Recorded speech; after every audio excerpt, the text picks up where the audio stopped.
বিমানবন্দর থেকে ডিবি হেফাজতে সনাতন মঞ্চের চিন্ময় কৃষ্ণ। পুলিশের মামলা ৮,০০০ শিক্ষার্থীর বিরুদ্ধে। পত্রিকা অফিসে ভাঙচুর ও বন্ধের চাপ সহ্য করা হবে না, তথ্য উপদেষ্টা।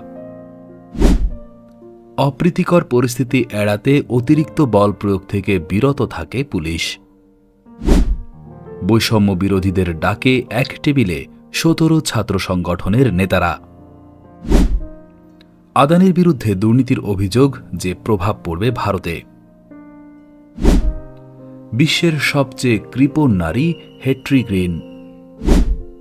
চুলের চেয়ে ২০০ গুণ পাতলা পাস্তা। আদানির সঙ্গে বিদ্যুৎ চুক্তি খতিয়ে দেখছে শ্রীলঙ্কাও। যেসব কারণে ব্যক্তি শাহরুখকেও সুপারস্টার ভাবেন তাপসী। ভালো বাসা খুঁজছেন তামান্না। আসিফ মাহমুদের সঙ্গে বিশ্বব্যাংক প্রতিনিধি দলের সাক্ষাৎ। বঙ্গবন্ধু রেল সেতু দিয়ে পরীক্ষামূলক ট্রেন চলবে মঙ্গলবার। দেশের জন্য এভাবে স্বর্ণ জিততে চাই। দল পেলেন না মোস্তাফিজ রিশাদ।